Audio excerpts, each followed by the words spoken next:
Water. Water is the essence of life. This is in the citrus area, growing area of Central California.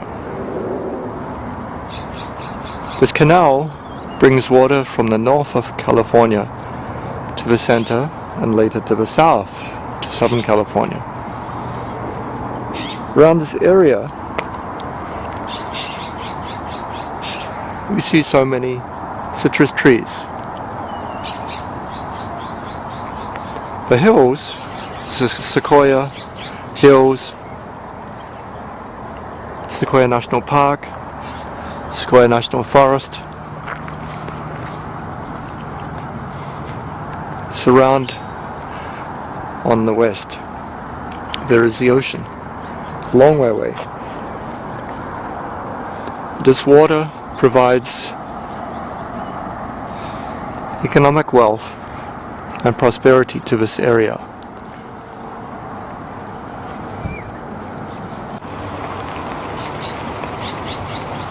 New trees and older trees.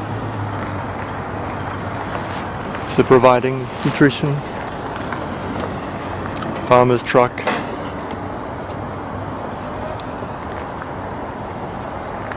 so this is their livelihood.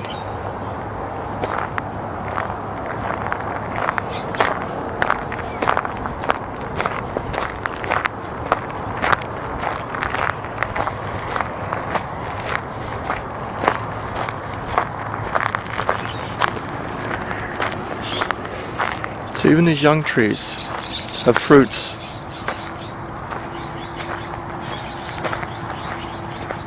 But when they grow older, they provide a lot of citrus fruit.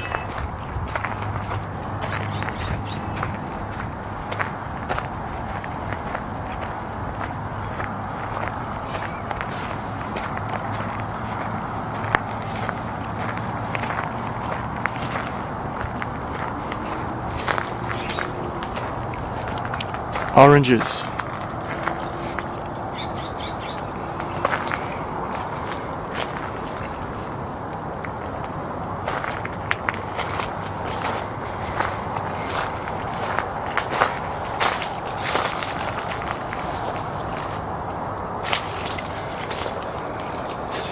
Despite its proximity to a national park, there are many oranges.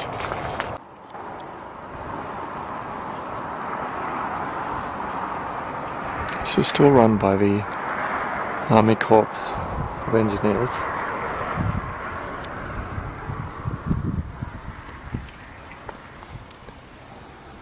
The water goes up at the 1st of June to that level.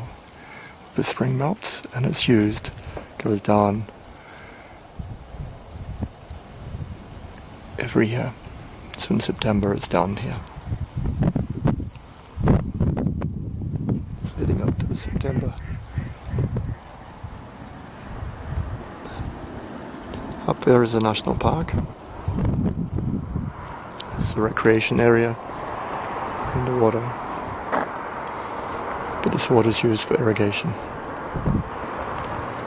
So that's where the water comes from. And in the mountains it collects from the snow melted in the mountains. Dry environment.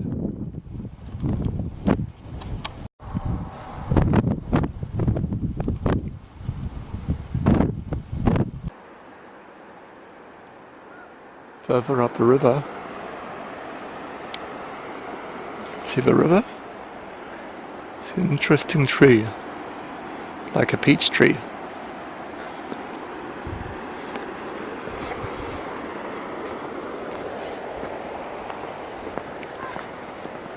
Tunnel rock.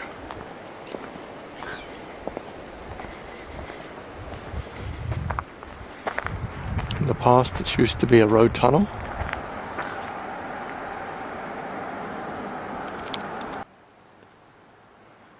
Stone has fallen here and stayed here.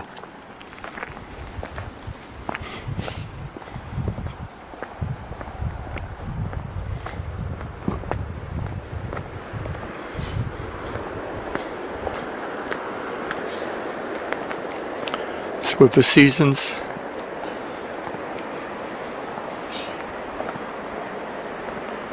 The autumn has come. So the animals are living there.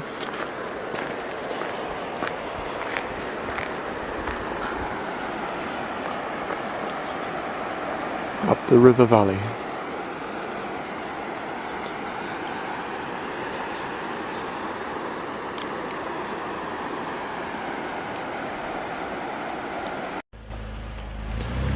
So this is the view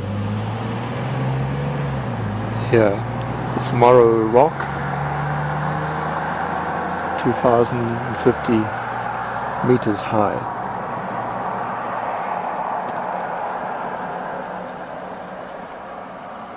The Castle Rocks in the sun in the east, 2,780. Different animals, conifer forests, the alpine animals, and in the foothill. So this is the road going up the hill from the valley, and the water goes up a couple 100,000 meters. It's Meadow Rock. You can see the variety of vegetation and the trees starting to grow. So the trees grow at higher altitude because of the moisture. It's high enough that there's moisture, and there's also wildlife.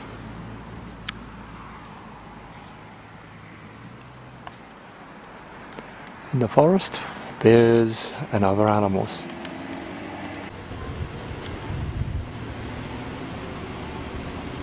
That's the view towards the ocean.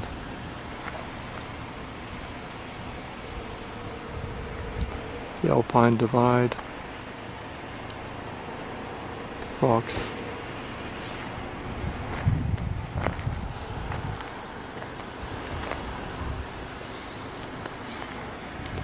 It's a queue. When they do roadworks, there's a long queue.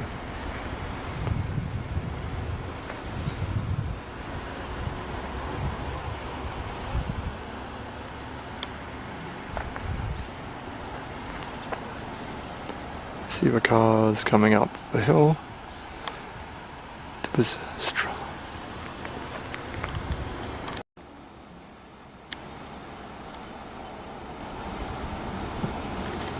there are berries.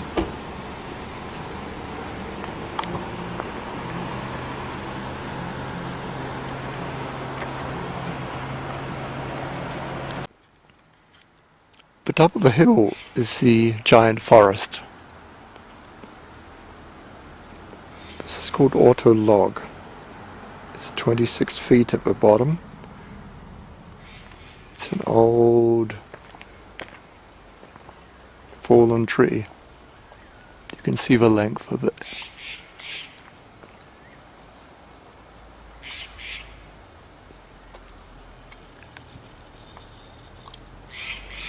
Horizontally or vertically. So you can see this redwood tree. You can walk on the tree. You can park cars on it if you wanted to.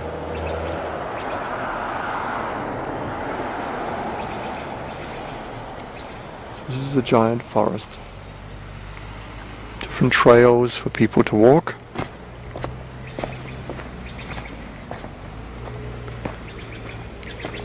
The road goes up further to Meadow Rock.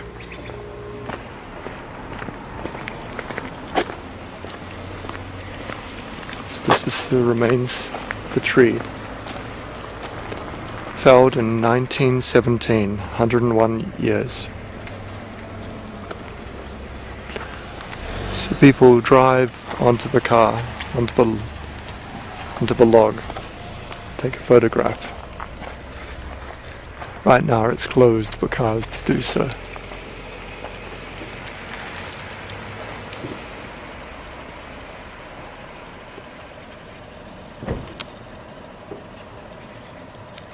just high above the canopy. The ordinary pine trees only reach halfway.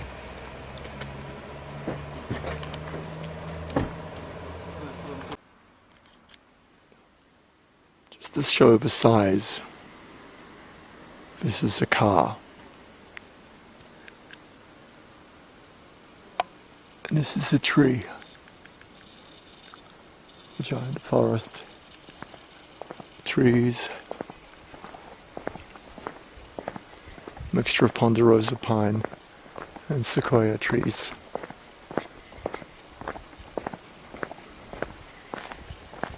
Some of the ferns changing colour.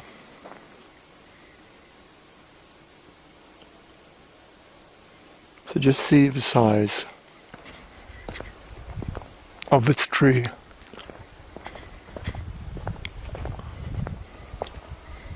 How much energy is in this tree. It survived forest fires. You can hear the echo. There's been a fire in here.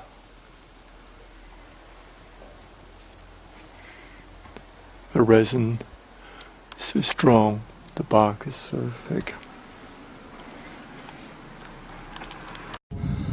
This is Morrow Rock, the Sierra dividing range of America.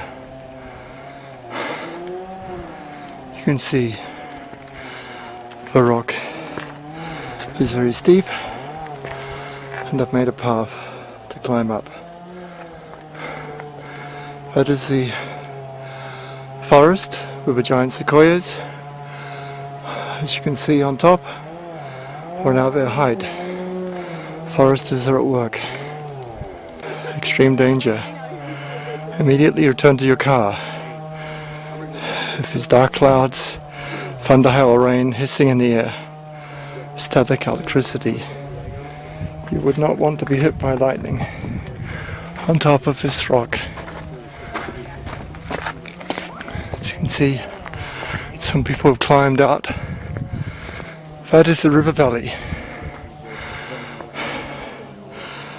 that was filmed earlier. Way down below. Dark skies. So dark skies can be gone. Okay, I thought this was a 24-hour park. You can see where the light is coming from. From this point. You came to see this. Changing scenes. Prior to 1927, there wasn't the canyon. This is a recent canyon.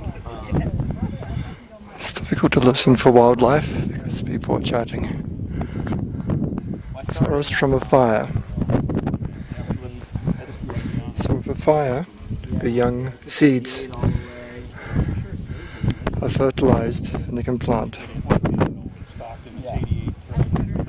So the tallest trees are round and mature. Some of the oldest ones have a dead tip. So this is Morrow Rock.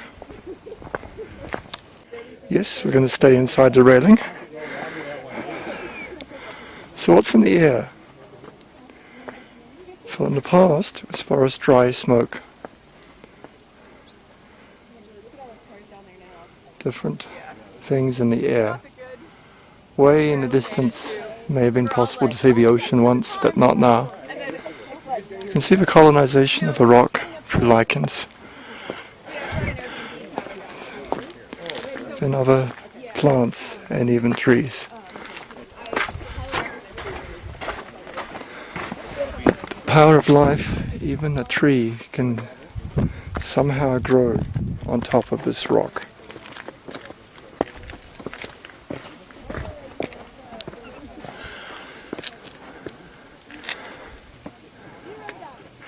In the winter there is snow. Yeah. It would be very icy. But this path makes it possible. 350 steps It's not a bad climb, it's just high altitude.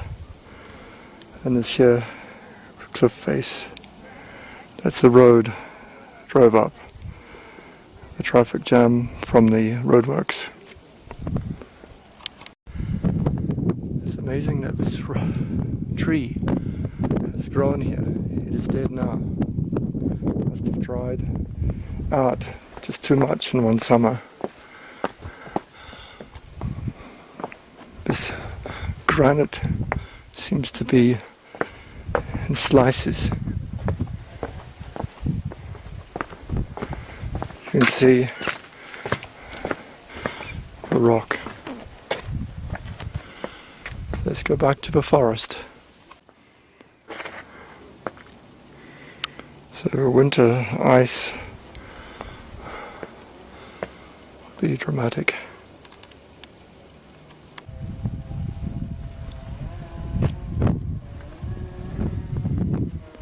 More and more of a path. So it doesn't look so steep from the bottom, but there's a steep climb, and there's a big tree that was growing there. At the bottom is the river. Hello. Hello. Berries provide fruit for the animals. Some of the trees, these are pine trees, are dead.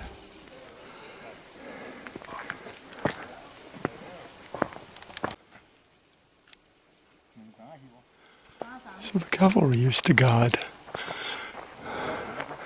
the trees from loggers.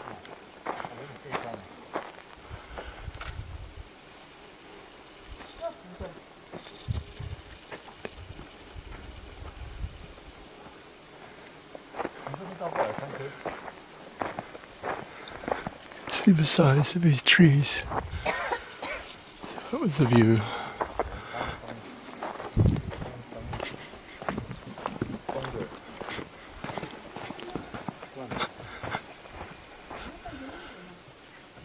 They're mammoth trees.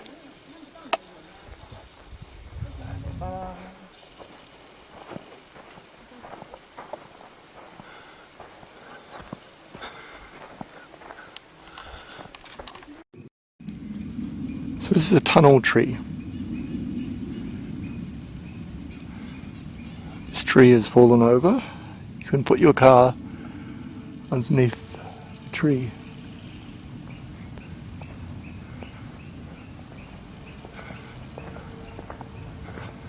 So you can see the forest all around.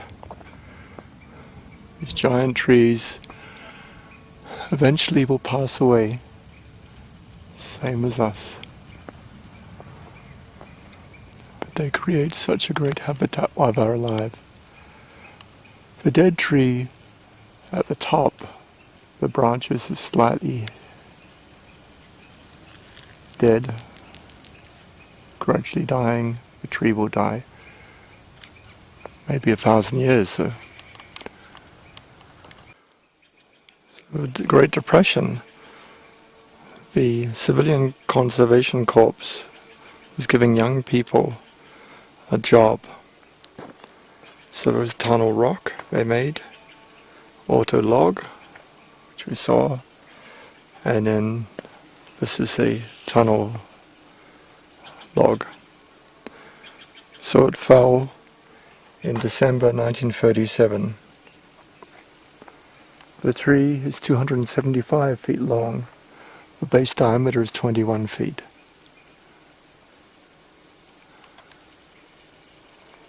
So when these trees fall over, that's what happens. You can see the root structure if we go to the bottom of the tree.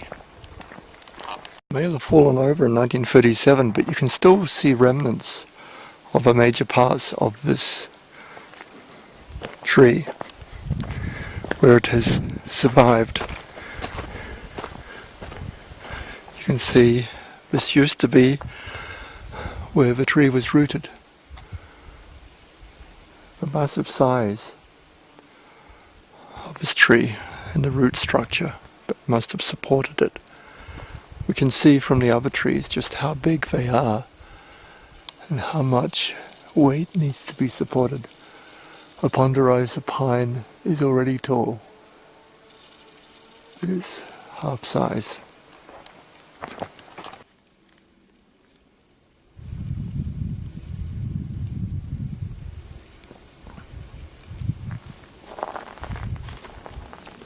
Crystal Canyon, Crystal Meadow. It's a small break in the forest. You can see the ferns starting to lose the colour, the green. Pine trees, much more, ending the habitat area for the Sequoia trees. Moss is on the side of the tree. In fact, moss is everywhere. The north side has more. This meadow has less. What's interesting is the size of the pine cones. The massive sequoia have the very small pine cones, as we will see. But this is not so small. So we can see different size of pine cone for different tree. And the biggest trees don't necessarily have the biggest pine cones. Comparison. There's that large pine cone from these pine trees next to the pine cones of sequoia trees. You can see the sequoia tree pine cone when it opens lets out the seeds, very small seeds, like giant trees. Lodgepole Visitor Center. Hence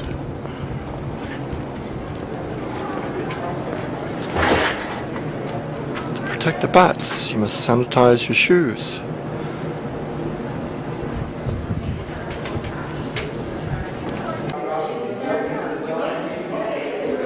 The Sierra Nevada is mostly granite, light-colored crystalline rock, which was once hot and plastic, and is now cooled and solidified beneath the surface. Running water and flowing ice have stripped the covering rocks. Now the granite peaks, domes, and canyons are exposed and form some of the most magnificent mountain scenery on Earth. But why and how did the granite form? What caused it to melt and intrude into the core of the ancient city of the world? Geologists and recent studies have identified root gates and advances in understanding So many animals. sediments of the Earth's crust. The sketches in this exhibit show the events that led to the formation of the granite. According to experts at tectonics, the Earth's outer layer is divided into about 6 large plates, thousands of miles across, and about 60 miles thick. These plates rest on and move the whole plastic zone. The plates are constantly in motion, though they move only a few inches each year. With cyclical movement over a span of millions of years. The situation is similar to the alien pond, and then replacing the plates. If we move one piece of the material, the others will be forced to move also. The same is true of the outer plates of the Earth. Where 2 plates meet in one is forced beneath the other deep into the earth, where it is molded and absorbed. This process occurred beneath the Sierra Nevada beginning several hundred million years ago, and is shown in the first sketch.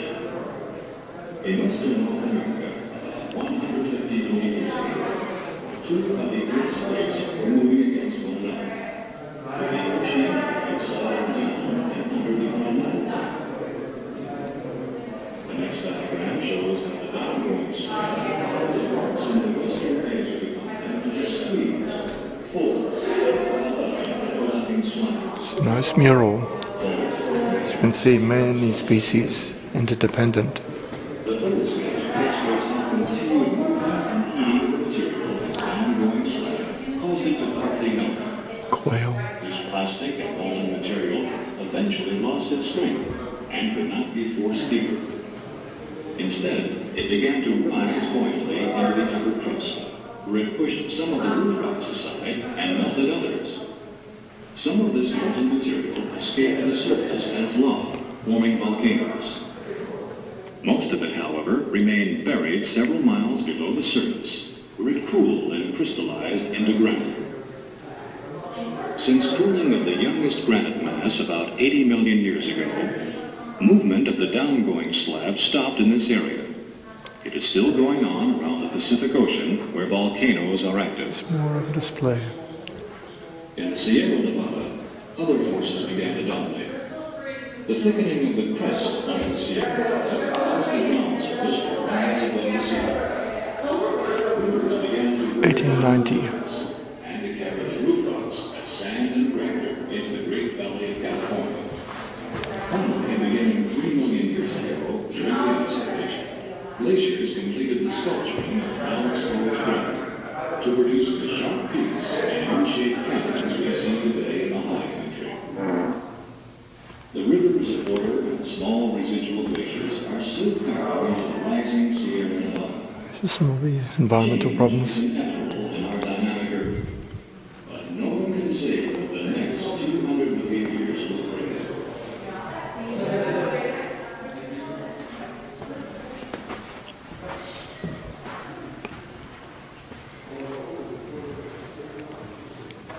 Some of the objects, from saws to guns, hunting.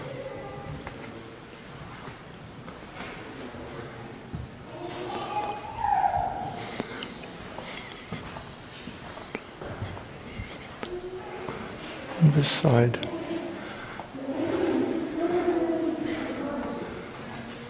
the story of the development of the national parks. National Park Service.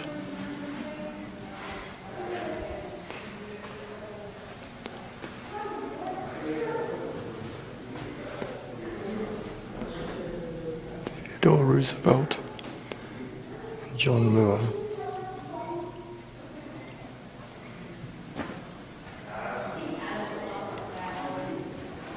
Some of the foresters. Imagine cutting some of these.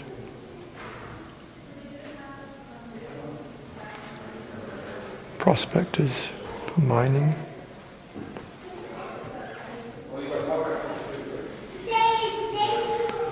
Hunters, pioneers, and living spirit to the Native Americans.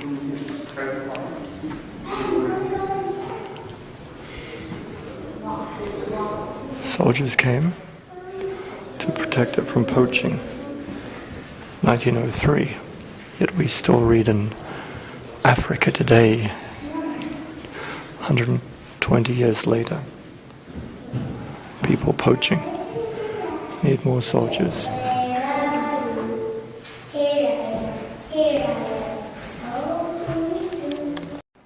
Montanito Lake Resort is between Sequoia National Park and Kings Canyon National Park on the General's Highway.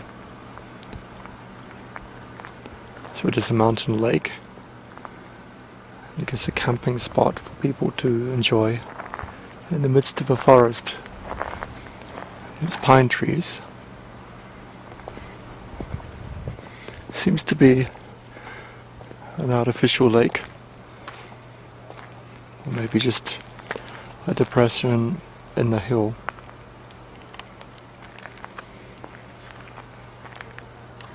So this is the Sierra, Spanish Mountain.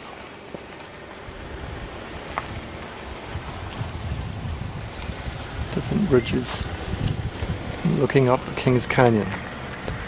So from now the journey will go up there to the Kings Canyon It's Kings Canyon. We're here. Small part of Kings Canyon. Then there's Sequoia National Forest. Did you already stand for Road section of Kings Canyon National Forest grows some of the largest living things on Earth. But the vastness of the mature sequoia are large for the human eye to comprehend. The reality of its incredible size doesn't sink in unless you compare it with the Visitor Center. When you get close, it's then that the magic of the giant sequoias fires the human imagination.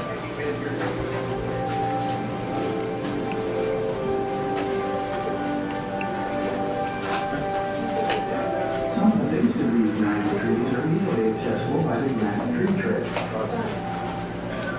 Here you can explore these wondrous giants inside and out year-round.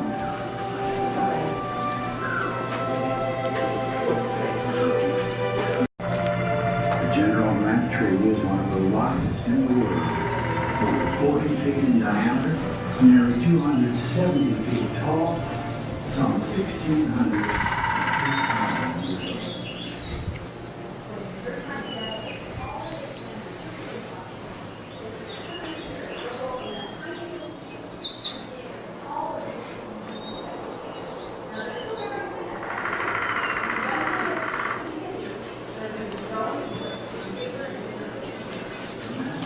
The black bears, scavengers for the food.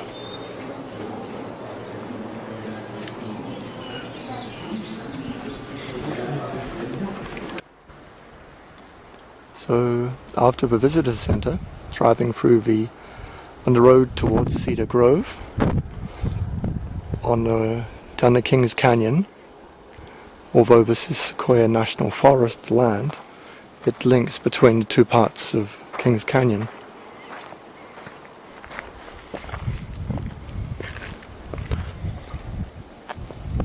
So this is in the Sierra Nevada mountains, the dividing range.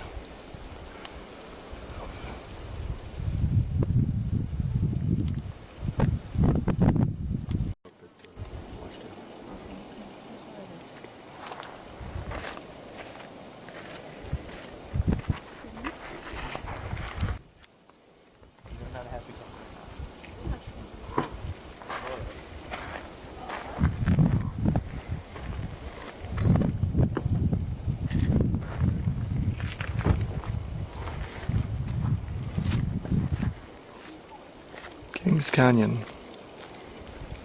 So that road goes around the canyon. Both cars can cover it in a relatively short distance in time. The river is way down there.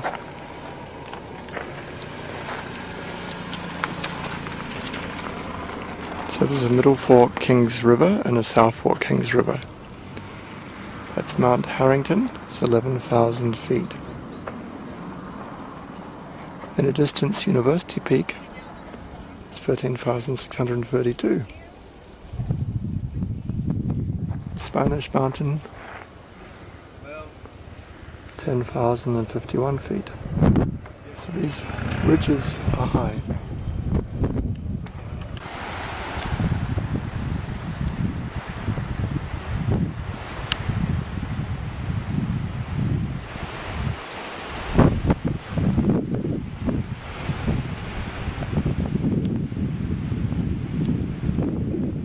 Lunch.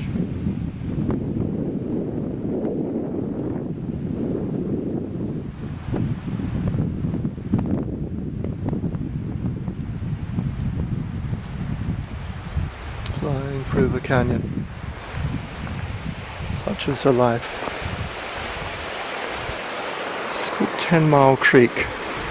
It flows from Hume Dam Lake into Kings Canyon River.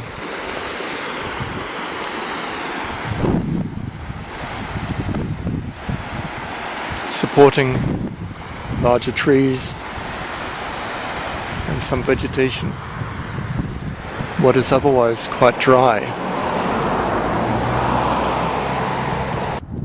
As the canyon goes further to the east, you see different types of rock in amongst the formation as the sign was reading. The road goes around the canyon, and down at the bottom it is possible to hear some of the water running. So there is still water even though it looks very dry.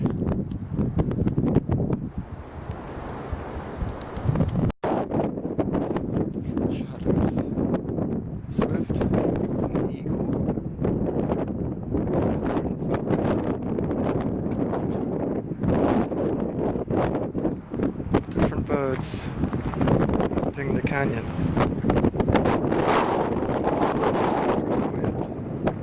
So be careful not to be falling down. That's the river. There's actually water on the sides of a hill.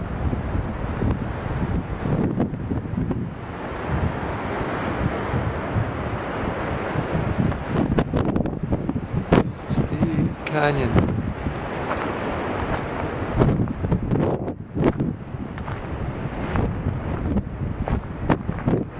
Stretches around the canyon.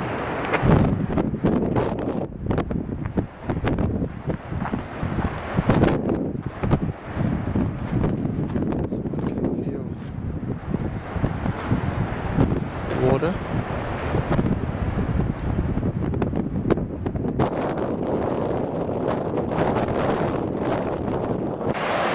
So as we go down to the water, this is what the water looks like in the canyon.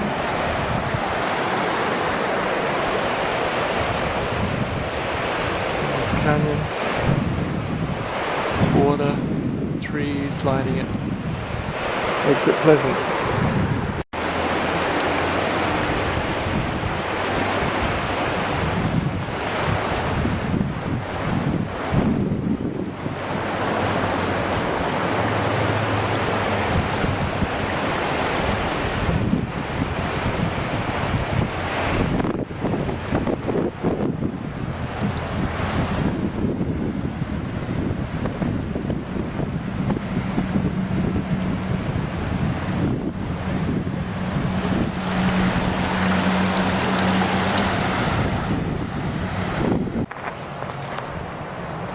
Small visitor center of the United States National Park Service, Cedar Grove, and these are cedar trees. Quite good cedar trees, different from the Sequoia trees.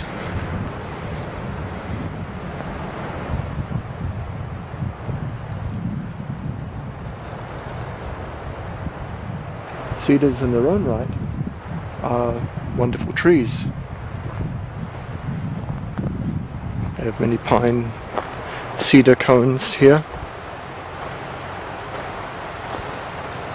The seeds have long been released. Provides nourishment for animals, and hopefully some of them become young cedars. You can see quite sharp.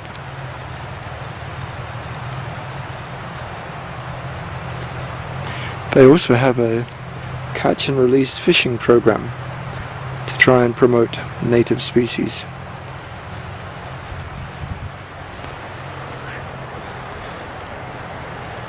So there's a small walk I'm going to do, and that will be the next place we visit.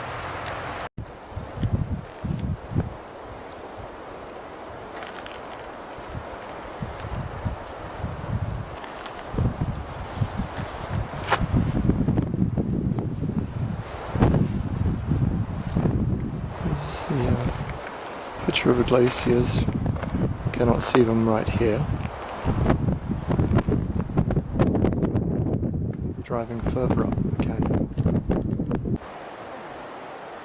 The river is gentle here. These canyon mountains, very majestic.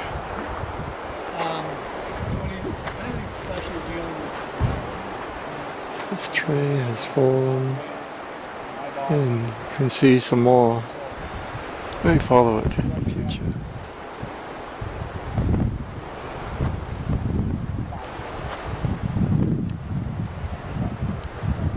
Well, what it's doing is it's kind of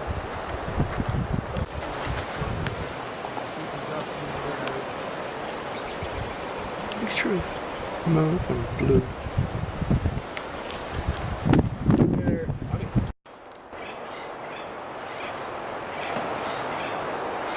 This is the end of a road. Culpa Creek Trailhead.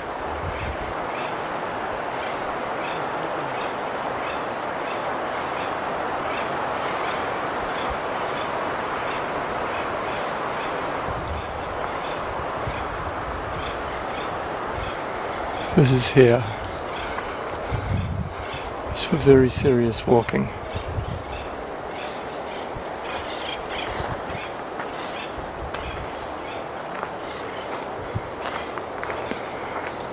These are oak trees, and there are acorns. In the past, this must have provided very useful food.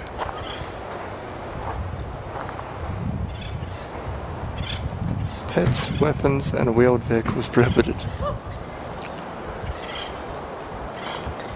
Presumably, hovercrafts are okay. I guess that's not included either. You can see the decay of a wood. What happens over time? The solid granite walls of the canyon carved by glaciers.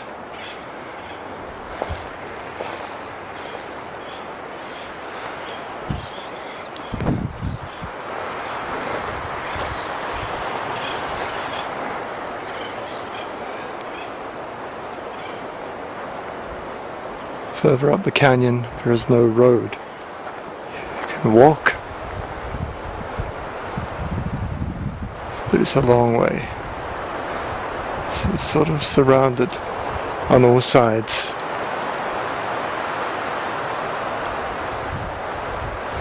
No sign of snow. September 2018. It's been a warm year. Warmest on record. Let's hope these trees still survive and there's enough water. Two different species living together.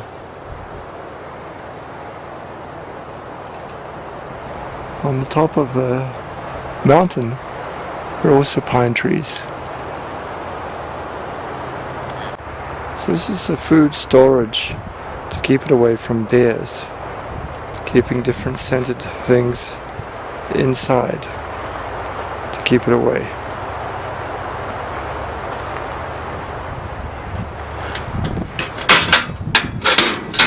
So the latch goes like that. Different stones. Interesting. The bears really enjoy all sorts of foods, I guess. So there's many flowers by Humboldt Meadow in Kings Canyon. Surrounded on both sides. It's a great pleasure to see the flowers.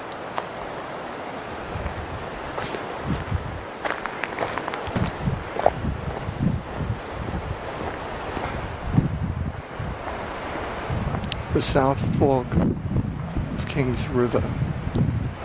You can see the monitoring station by solar energy, measuring the satellite signaling, keeps the track of what's happening in the river.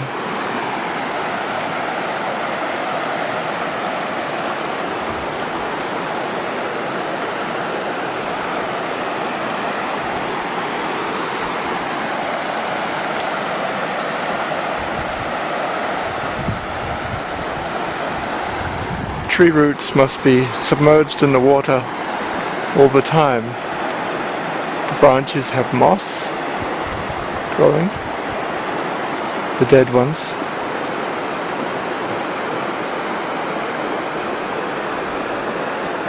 Symbiosis in action.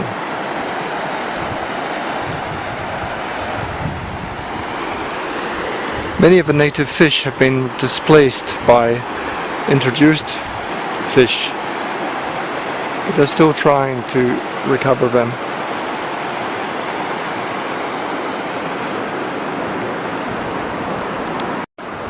The power of the weather and the storm is seen in these giant logs displaced, also in the landslide from the mountain. On the side of a mountain is a big hole where those stones have fallen down. Much of the year it's in snow. The snow is still the source of this water from the glaciers further up in the Sierra Mountains, and reservoirs from mountain lakes and in groundwater. So it's a steady stream right through the year of water supporting that agricultural land which we saw at the beginning of this video.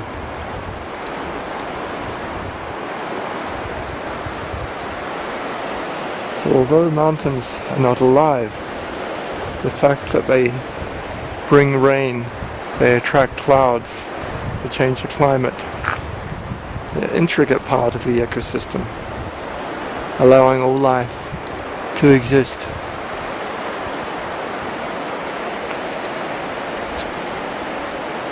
Life and death continues.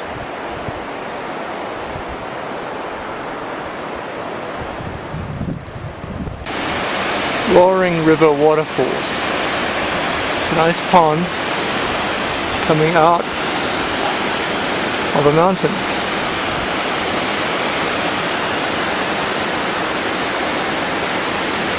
It's much cooler. This is part of a river trail.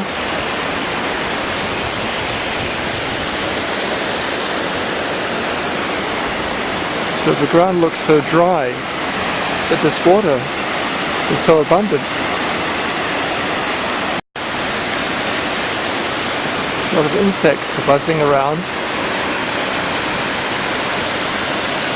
The roots of the tree are going into the ground, providing some anchor. This one seems to be displaced.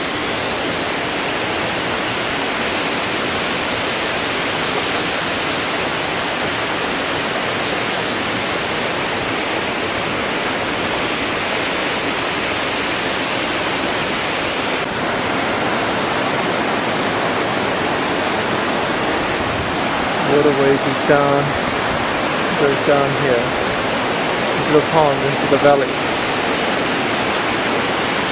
joining up the South Kings River. These are big rocks. These are surviving trees. Not much soil is left. It's washed away in the seasonal floods. This has to accumulate again each time. Further down the path, there's no river. Just look at these stones. These stones have fallen down thanks to the river, have been flowing down into this valley. Some, of course, may be glacial from thousands of years ago.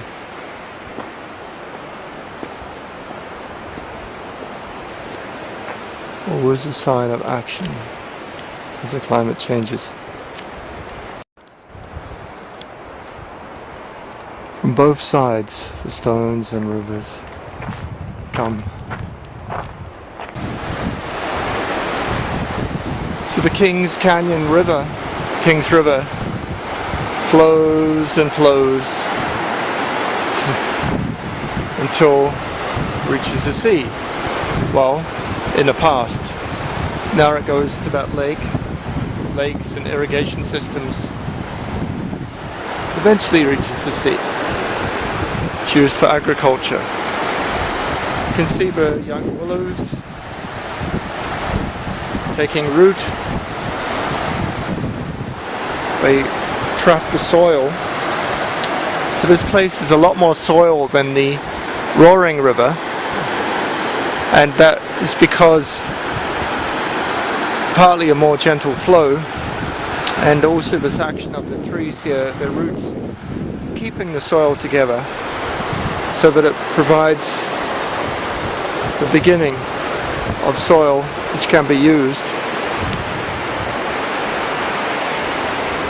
for making a forest.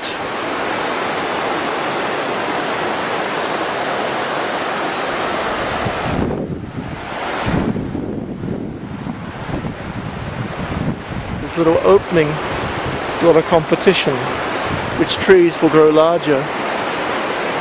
Interestingly, the willows will lose out in the end to the pine trees. The stones closest to the river are more rounded, whereas those, as we get higher on the side, we have more ragged stones. They've been there longer, some of them glacial. But the rolling action of these rivers produces very round stones. This talks more about the erosive powers of both water and ice. So water is carving the Kings Canyon. So 1.5 million to 10,000 years ago, glaciers formed parts of the canyon. The Kings River continued to cut down through the rock layers, while the Sierra Nevada also lifted up. So ice, water and uplift sculpted this landscape of high peaks, lakes and rivers. So glaciers extended almost to this point in the Ice Age. So the gorge shows the difference between water and ice as a chiseling core. Water forms more of a V-cut at the confluence of the South and Middle Forks on the left, which we saw earlier, whereas it's a U-cut in the Kings Canyon. So this is a distinction between the two different powers of erosion. V-shaped chisel for water and U-shaped chisel for ice. So let's see, in this another tributary coming in, we can hear the water. This is called the Grizzly Falls.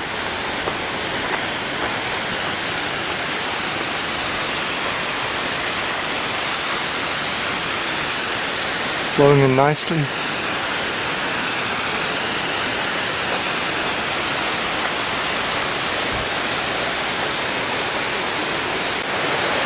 Coming in from the top, up and down, providing a sanctuary for people to play and enjoy getting wet. A little pool of water which will flow into the main river.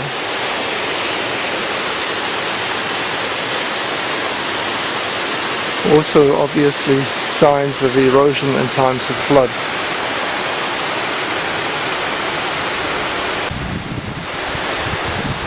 In addition, you can see increased plant varieties wherever you have the water. These deciduous trees, the roots anchored in here, providing water, whereas around the dry parts you see the cedars and pine and fir and sequoia. Slightly wider view.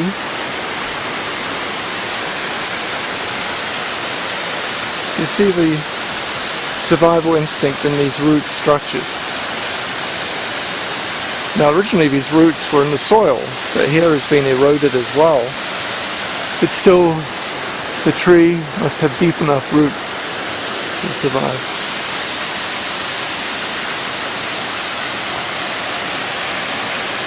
Coexisting.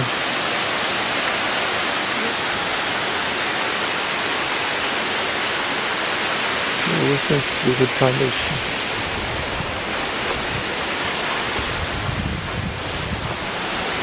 For this tree, fortunately, it's still got plenty of topsoil above its roots. Other things being equal, it should last for a long time.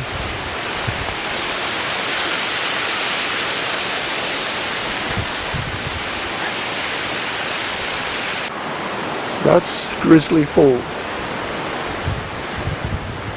I guess somebody saw a grizzly there once. When we go underneath, across the road, we can see Kings Canyon River. Somewhat of a flat area. It's very calm. Although, again, we see rocks and evidence that it hasn't always been calm, and through the season, sometimes very rocky, very violent, and lots of floods. The willows here gathering the soil, making it possible for life.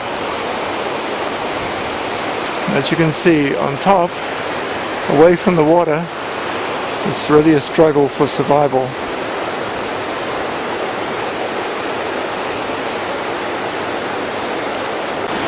It's really cool underneath these oak trees.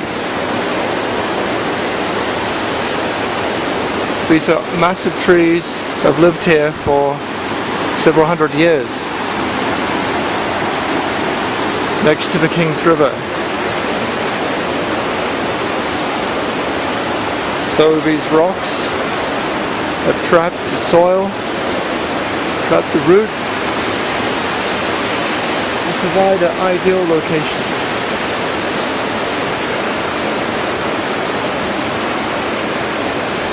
Of course, the oak trees will lose their leaves in the winter with the snow, but they'll still survive. This one is really a massive tree, overhanging the river.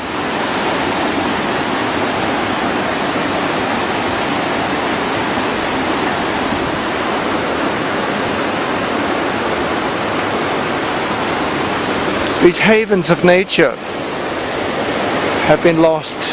We have to reflect on our ethics and ethos of where we live in nature. How can we be part of nature?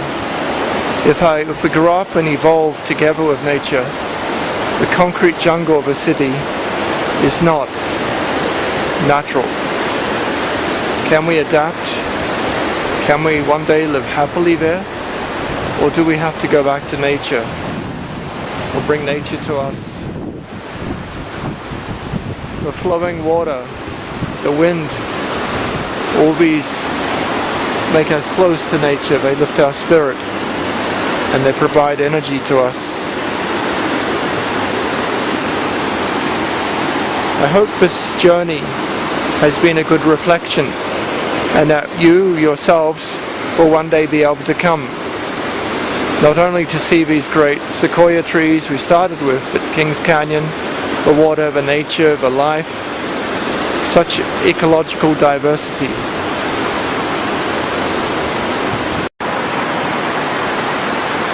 These rocks are evidence of more stronger river flowing down here. Of course, they're carved from both the side of the canyon and the ones coming up the canyon.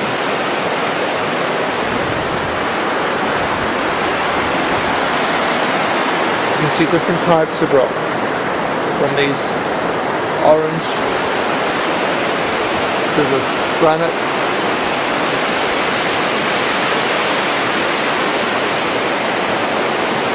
Even as far up, 30 meters higher, you can still have deciduous trees with the water. Micro atmosphere.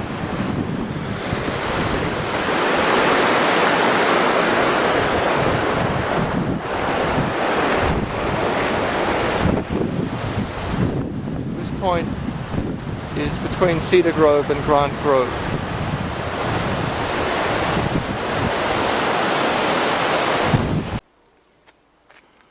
Back in the Sequoia forest to see the Grant tree, they have a description here which is useful of the Sequoia seedling and the baby, the white fir, and then the larger one which we saw before was the sugar pine,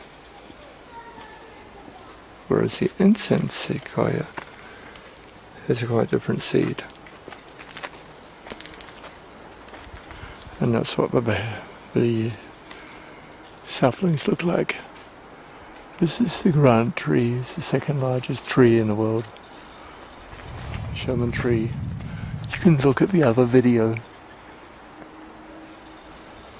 of Sequoia National Park. Trip in the spring. This is the trip at the autumn. You can see the mass of the tree.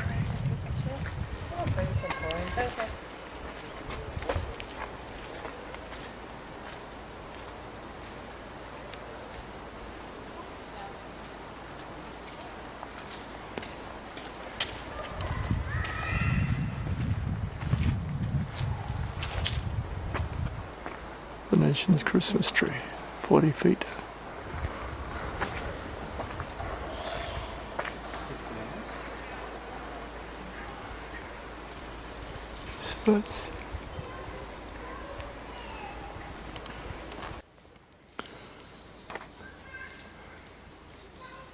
So these two national parks have quite different features. The coolness and the greenness of the Sequoia National Park with the sequoia trees. It's a contrast to the Kings Canyon, which is dry with nature, but this natural scenery.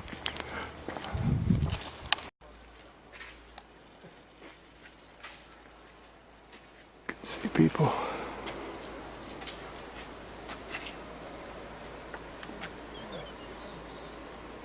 So this is the quietness of a forest.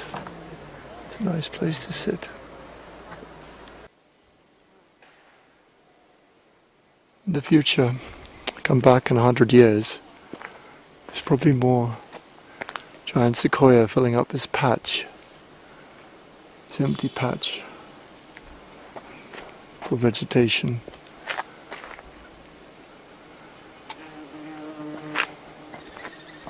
Let's hope that the climate stays good for them and they can adapt and grow.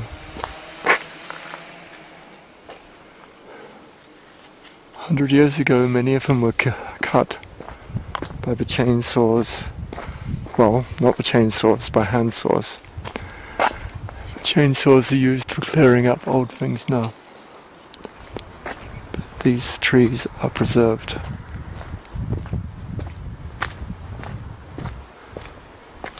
So the seedlings and saplings, you can see.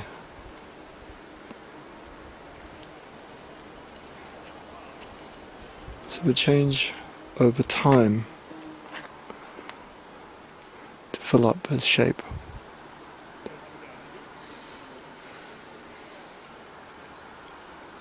So they have a spire shape, gradually getting taller, but eventually the canopy will form like that. So this is the way that the redwood sequoia tree grows.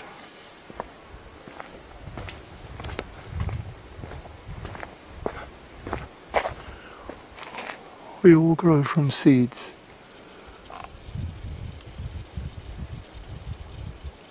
Oh, please come and see them.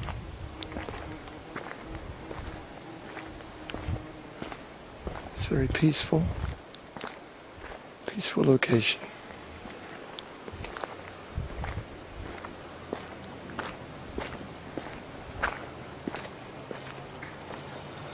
After 1,000 years, they become like that.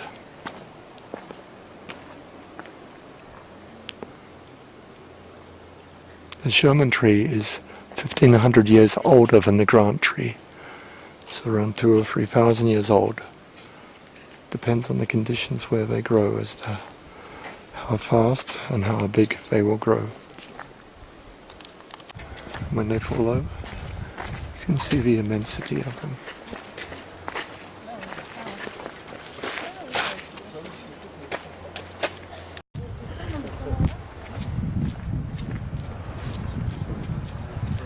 So goodbye, Sequoia National Park. Not sure if I come back again. It's been a great privilege to be here. 3 times in my life so far. Keep growing.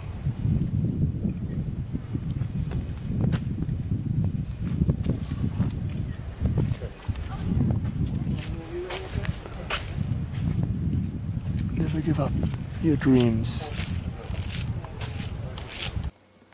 Coming down from the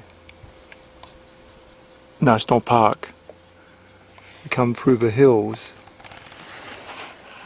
gradually climbing down through forest. You can see the foothills are still at 4,000 feet. Let's see.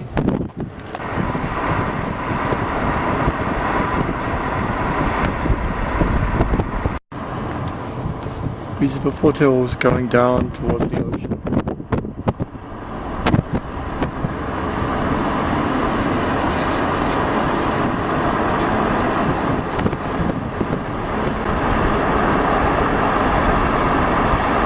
So that dryness continues. A haze into the west. Still 100 miles away to the ocean.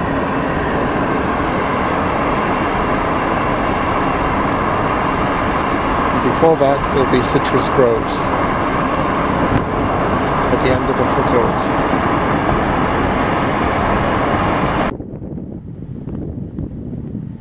The great granite, the rocks, still a massive feature. Somehow on top of those rocks, there is some soil, some vegetation. As we go down to 3,000 feet, we can see still some green trees. In the valley below, you can see some water. The foothills of the Sierra Nevada mountains. So it's about 30 or 20 miles from the General Grant tree. Already a totally different landscape. Quite dry and desolate.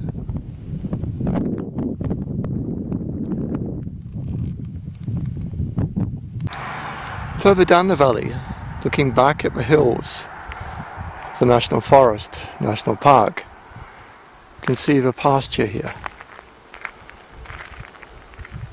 Not too dry, not too wet. Some trees providing shade, some grass, seasonal moisture, plenty of animals, maybe chipmunks or gophers living in here. In the bottom of the valley, a river.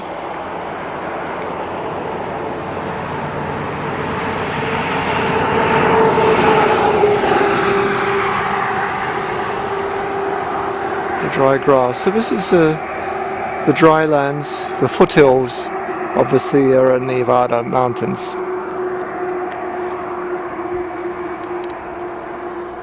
Busy traffic on the way to the national park. This road goes on to Fresno. People coming back to see the sights.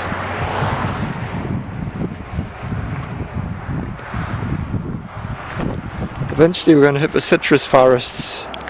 You can see here the type of soil.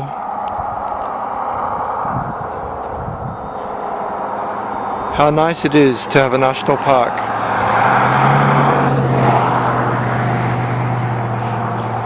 These monstrosities creating so much noise. We use the energy to change the climate, to get to the places to see.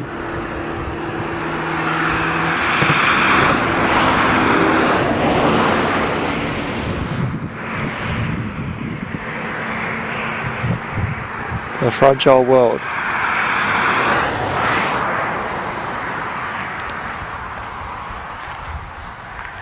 And there are farms. Of course, a few hundred years ago, it may not have been pasture here. It may have been forest.